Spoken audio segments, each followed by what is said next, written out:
Hi, my name is Lynn Jordan.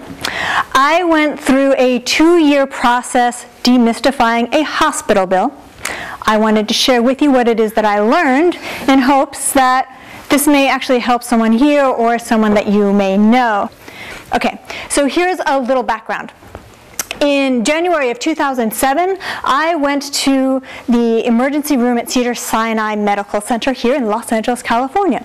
Now, it was a super simple scenario. I had an infection and a stomach virus at the same time, so I couldn't keep down my oral antibiotics. And so at my doctor's suggestion, I went to the emergency room for an IV antibiotic.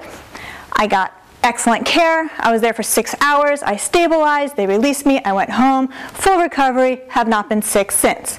1 month later, I received my first medical bill.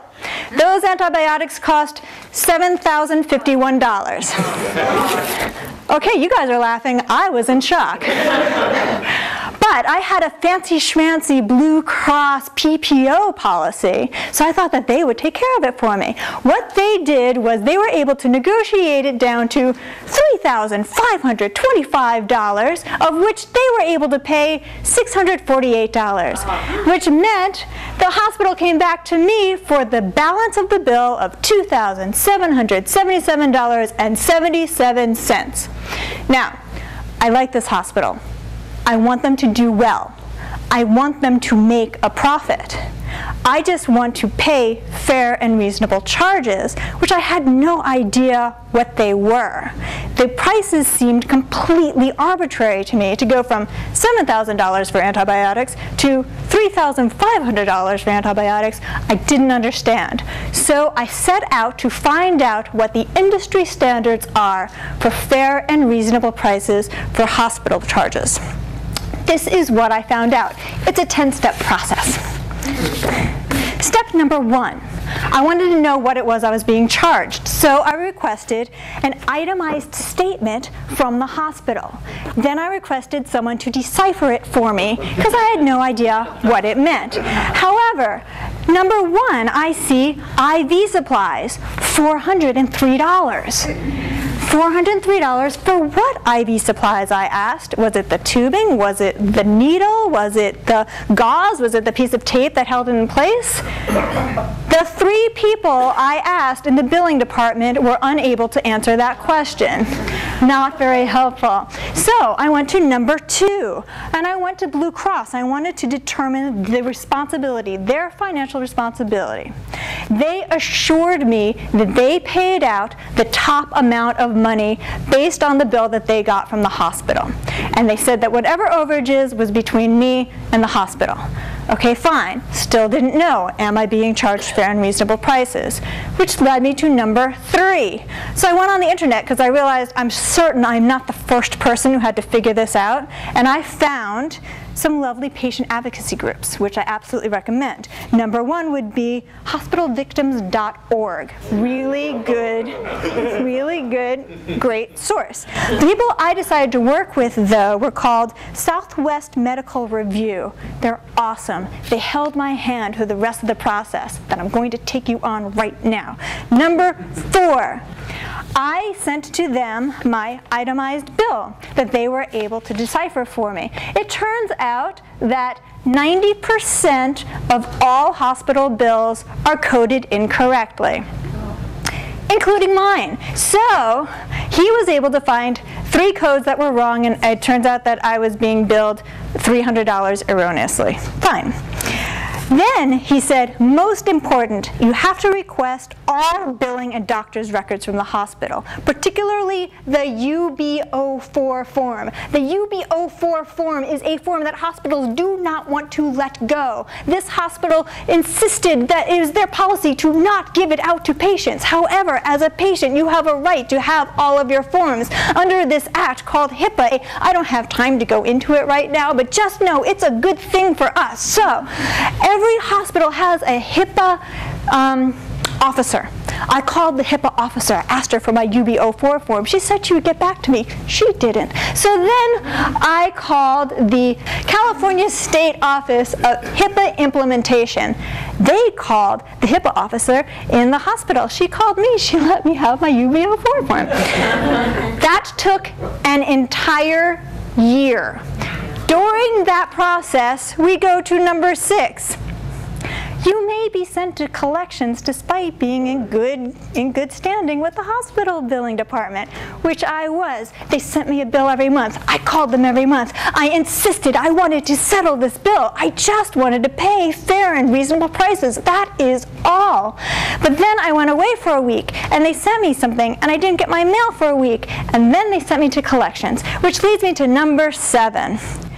How to keep collections departments from pursuing further payment. I get on the phone with them. I insist. I want to settle this bill. I just want to pay fair and reasonable prices. That is all. And then I will not pay a single cent until this bill is settled.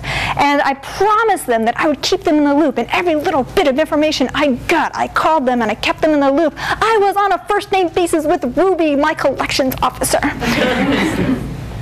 Then, oh, and the thing is that ultimately, I didn't even have to, and that worked. I didn't even have to settle with them. I was able to settle with the hospital.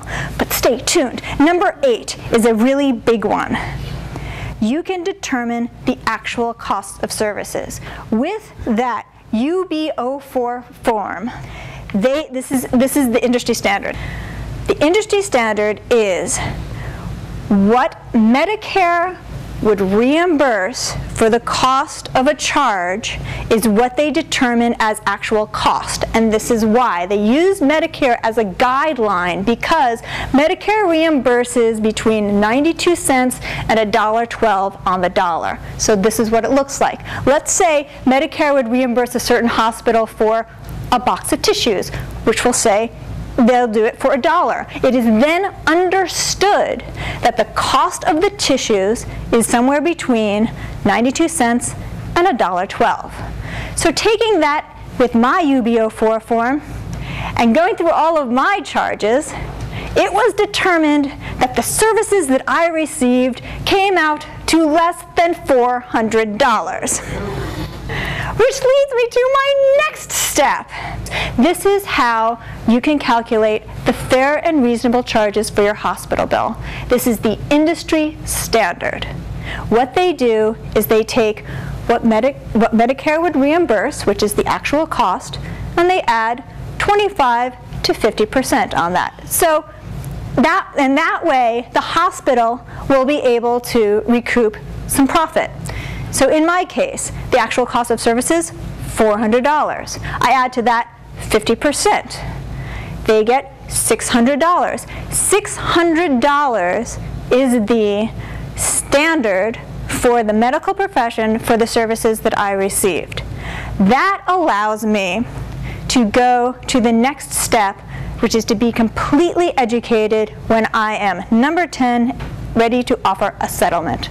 I know their costs were about $600. I also know how much money they've received between Blue Cross and what I've given them, which is in excess of $900. They had already recouped over 125% profit. So I decided to offer them an additional 100% profit. That's what felt good to me. They decided to offer me financial assistance, which ended up working out to less than the settlement I offered. So ultimately, after this 2-year runaround, it turned out that in fact the hospital and I were on the same page. So that's fine. So now here's the deal.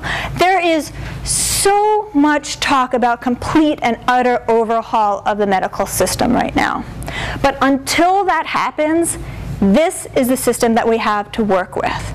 So my hope is that the information that I have garnered over the last 2 years might be able to help other people navigate through the system that we have. I wish you all the best of luck, and I really thank you.